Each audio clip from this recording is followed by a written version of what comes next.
110 years ago, Green Lake was the largest lake in Texas. It was full of clear, cool water, and it sparkled like a giant emerald in the sun.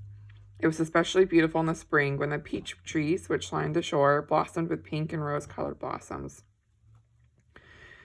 There was always a town picnic on the 4th of July. They played games, dance, sing, and swim in the lake to keep cool. Prizes were awarded for the best peach pie and peach jam. A special prize was given every year to Miss Catherine Barlow for her fabulous spiced peaches. No one else even tried to make spiced peaches because they knew none could be as delicious as hers. Every summer, Miss Catherine would pick bushels of peaches and preserve them in jars with cinnamon, cloves, nutmeg, and other spices, which she kept secret. The jarred peaches would last all winter. They probably would have lasted a lot longer than that, but they were always eaten by the end of winter. It was said that Green Lake was heaven on earth, and Miss Catherine's spiced peaches were food for the angels.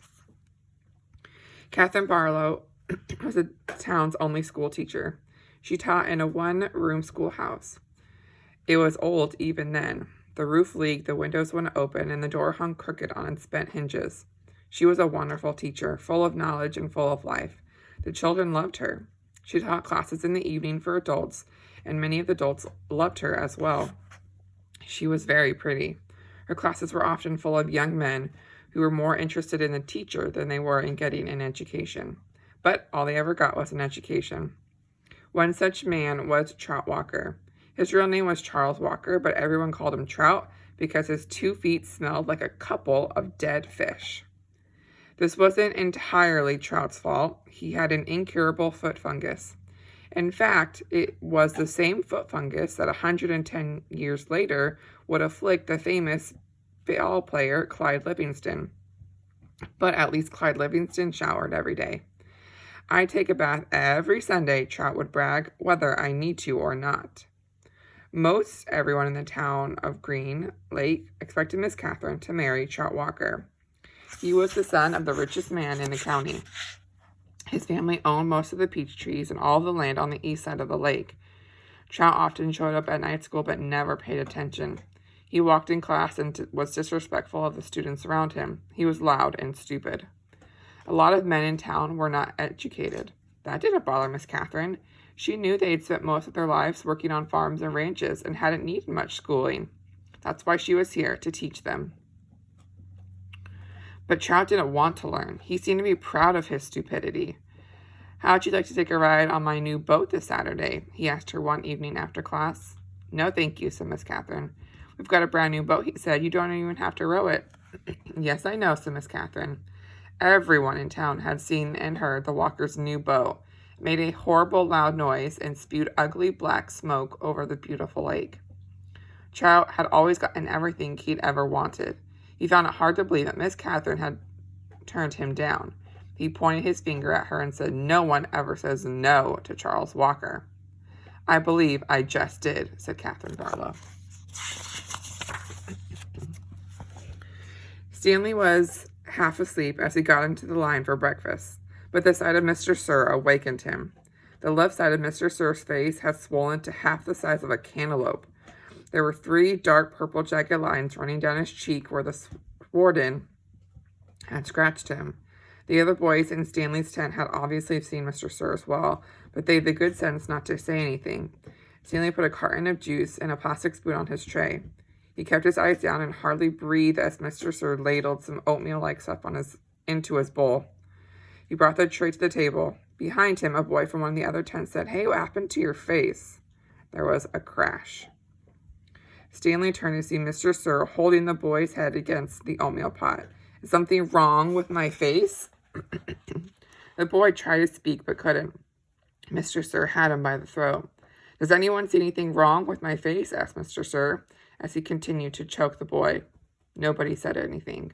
Mr. Sir let the boy go, his head banged against the table as he fell to the ground.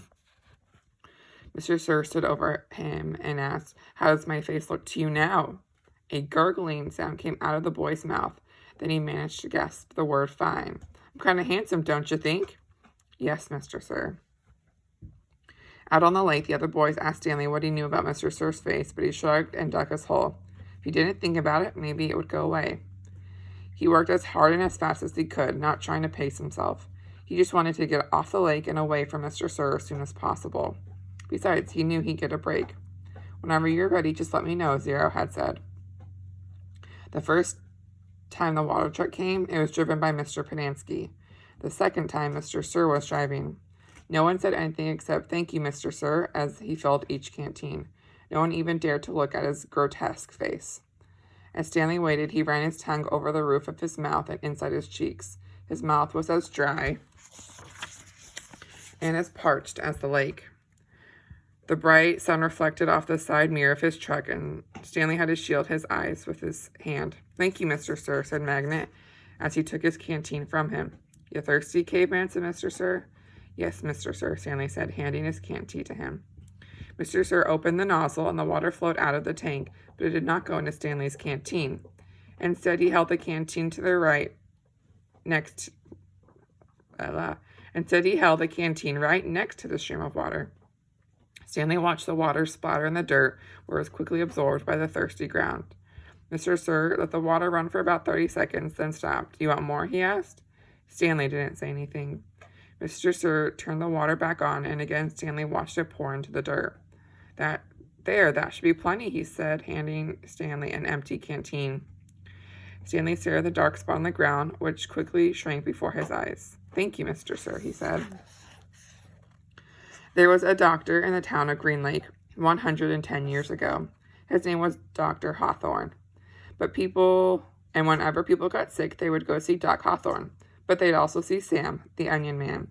"Onions, sweet fresh onions," Sam would call, as he and his donkey Mary Lou walked up and down the dirt roads of Green Lake. Mary Lou pulled a cart of onions. Sam's onion field was somewhere on the other side of the lake. Once or twice a week, he would row across the lake and pick a new batch to fill the cart. Sam had big, strong arms, but it would still take all day for him to row across the lake and another day for him to return. Most of the time, he would leave Mary Lou in a shed, which the walkers let him use at no charge, but sometimes he would take Mary Lou on his boat with him. Sam claimed that Mary Lou was almost 50 years old, which was, and still is, extraordinarily old for a donkey. "She's nothing but raw onions," Sam would say, holding up a white onion between his dark fingers. "It's nature's magic vegetable. If a person ate nothing but raw onions, he would live to be 200 years old. Sam was not much older than 20, so nobody was quite sure that Mary Lou was really as old as he said she was. How would he know? Still, nobody ever argued with Sam. Whenever they were sick, they would not only see Doc Hawthorne, but see Sam. Sam always gave the same advice: eat plenty of onions. He said that onions were good for the digestion, the liver, the stomach, the lungs, the heart, and the brain. If you don't believe me, just look at old Mary Lou here. She's never been sick a day in her life. He also had many different ointments, lotions, syrups, and pastes, all made out of onion juice and different parts of the onion plant. This one cured asthma. That was for warts and pimples. Another was a remedy for arthritis. He even had a special ointment which he claimed could cure baldness. "Just rub it on your husband's head every night while he's sleeping, Mrs. Collingwood, and soon his hair will be as thick and as long as Mary Lou's tail." Doc Hawthorne did not resent Sam. The folks at Green Lake were afraid to take chances. They would get regular medicines from Doc Hawthorne and onion concoctions from Sam. After they got over their illness, no one could be sure, not even Doc Hawthorne, which of the new treatments had done the trick. Doc Hawthorne was almost completely bald, and in the morning his head often smelled like onions. Whenever Catherine Barlow bought onions, she always bought an extra 1 or 2 and would let Mary Lou eat them out of her hand. "Is something wrong?" Sam asked her one day as she was feeding Mary Lou. "You seem distracted." "Oh, just the weather," said Miss Catherine. "It looks like the clouds are moving in." "Me and Mary Lou, we like the rain," said Sam. "Oh, I like it just fine," said Miss Catherine, as she rubbed the donkey's rough hair on top of its head. "It's just that the roof leaks in the schoolhouse." "I can fix that," said Sam. "What are you going to do?" Catherine joked. "Fill it with onion paste?" Sam laughed. "I'm good with my hands," he told her.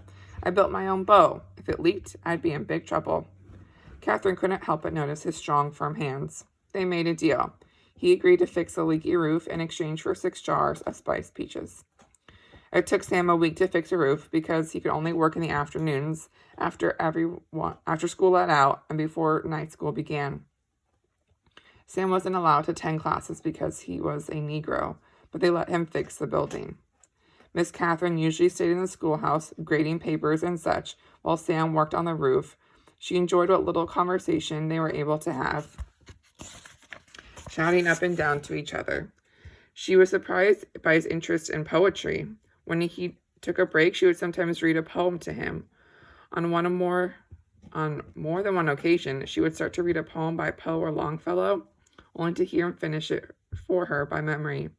She was sad when the roof was finished. "Something wrong?" he said. "No, you did a wonderful job," she said. "It's just that the windows won't open. The children and I would enjoy a breeze now and then." "I can fix that," said Sam. She gave him 2 more jars of peaches, and Sam fixed the windows. It was easy to talk to him when he was working on his windows. He told her about his secret onion field on the other side of the lake, where the onions grow all year round and the water runs uphill. When the windows were fixed, she complained about the door wobbled. "I can fix that," said Sam. The next time she saw Sam, she mentioned that the door didn't hang straight. And she got to spend another afternoon with him while he fixed the door. By the end of the first semester, Onion Sam had turned the old rundown schoolhouse into a well-crafted, freshly painted jewel of a building the whole town was proud of. People passing by would stop and admire it. "That's our schoolhouse. That shows how much we value education here in Green Lake." The only person who wasn't happy with it was Miss Catherine. She had run out of things needing to be fixed. She sat at her desk one afternoon listening to the pitter-patter of the rain on the roof. No water leaked into the classroom except for the few drops that came from her eyes. "Onions, hot sweet onions," Sam called out on the street. She ran to him. She wanted to throw her arms around him, but couldn't bring herself to do it. Instead, she hugged Mary Lou's neck. "Is something wrong?" he asked her. "Oh, Sam," she said, "my heart is breaking." "I can fix that," said Sam. She turned to him. He took hold of both of her hands and kissed her. Because of the rain, there was nobody else in the street. Even if there was, Catherine and Sam wouldn't have noticed. They were lost in their own world. At that moment, however, Hattie Parker stepped out of the general store. They didn't see her, but she saw them. She pointed her quivering finger in their direction and whispered, "God will punish you." See you tomorrow.